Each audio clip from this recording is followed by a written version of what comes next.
warahmatullahi wabarakatuh. Berjumpa lagi dengan Ibu di pelajaran PPKN. Baiklah, pada kesempatan kali ini materi kita adalah sistem pemerintahan Indonesia. Baiklah, pada kesempatan kali ini materi yang akan kita bahas adalah yang pertama, pengertian sistem pemerintahan. Yang kedua, sistem pemerintahan presidensial.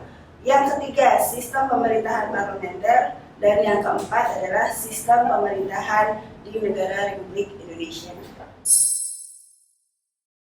Oke, masuk ke materi yang pertama, yaitu pengertian sistem pemerintahan.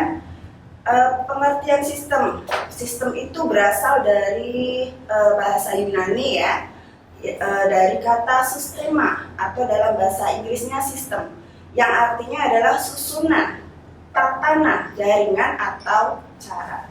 Nah, sistem itu sendiri mempunyai arti bahwa satu kesatuan yang utuh ya, dari bagian-bagian atau dari rangkaian unsur-unsur yang terkait satu sama lain untuk mencapai satu tujuan tertentu. Kemudian untuk pengertian pemerintahan itu kita bisa lihat dari dalam arti sempit dan dalam arti luas. Dalam arti sempit, pemerintahan itu merupakan suatu badan atau lembaga yang berwenang dalam melaksanakan kebijakan negara. Nah, dalam hal ini pemerintah itu hanya meliputi lembaga yang mengurus tentang pelaksanaan roda pemerintahan saja, atau biasa kita sebut dengan eksekutif, yang terdiri dari presiden, wakil presiden, dan kabinetnya atau para menterinya. Nah, dalam arti luas, itu pemerintahan bisa diartikan sebagai gabungan dari seluruh lembaga kenegaraan yang berkuasa dan memerintah di suatu negara atau wilayah negara. Nah, pengertian ini mencakup lembaga eksekutif, ya, lembaga legislatif, kemudian lembaga yudikatif. Kita udah pelajari waktu di kelas 10 ya. Jadi lembaga eksekutif adalah lembaga yang melaksanakan ya kebijakan atau melaksanakan undang-undang.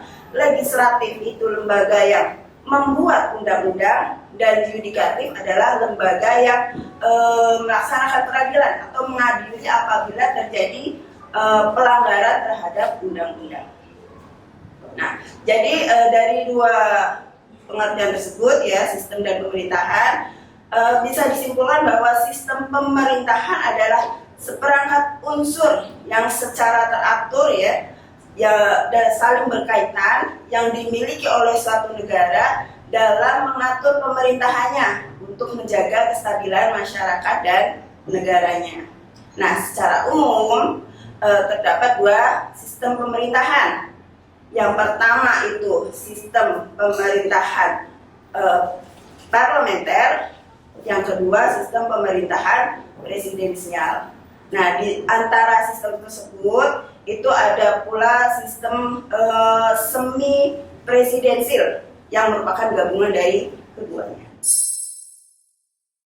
Oke, kita mulai ke sistem pemerintahan presidensial ya. Nah, sistem pemerintahan presidensial ini digunakan oleh negara yang berbentuk republik yang memisahkan antara kekuasaan eksekutif dan kekuasaan legislatif. Nah, contohnya di sini adalah Indonesia, ya. Jadi negara yang berbentuk republik artinya bahwa di sini presidennya atau kepala negaranya itu dari rakyat, ya, dari rakyat atau dipilih oleh rakyat, ya, bukan melalui keturunan atau kerajaan. Itu republik ya. Nah, ciri-ciri sistem pemerintahan presidensial ini yang pertama, itu presiden berkedudukan sebagai kepala negara sekaligus kepala pemerintahan ya. Jadi sebagai kepala negara juga sebagai kepala pemerintahan atau melaksanakan pemerintahan ya, sebagai eksekutif tadi. Kemudian yang kedua, itu presiden dan parlemen atau dewan itu dipilih langsung oleh rakyat melalui pemilu ya. Kemudian yang ketiga, itu kedudukan eksekutif dan legislatif itu sejajar ya. Eksekutif tadi presiden, legislatif itu dewan, itu kedudukannya sejajar. Jadi presiden dan dewan itu tidak dapat saling menjatuhkan. Atau di sini ada namanya check and balance, saling mengawasi. Hanya itu yang bisa dilakukan, jadi tidak bisa saling menjatuhkan. Ya, kemudian yang keempat, itu presiden memiliki kewenangan mengangkat dan memberhentikan menteri-menteri atau kabinet. Kemudian yang kelima, yang terakhir, itu menteri-menteri bertanggung jawab kepada presiden, bukan kepada parlemen atau dewan. Oke, kemudian bagaimana dengan sistem pemerintahan parlementer? Nah, sistem parlementer ini merupakan sistem pemerintahan yang berada di tangan parlemen atau dewan. Nah, ciri-cirinya yang pertama, itu kedudukan eksekutif itu berada di bawah legislatif. Ya, jadi kedudukan legislatif itu lebih tinggi dari eksekutif. Dan eksekutif itu bertanggung jawab kepada legislatif. Nah, eksekutif ini disusun oleh Perdana Menteri.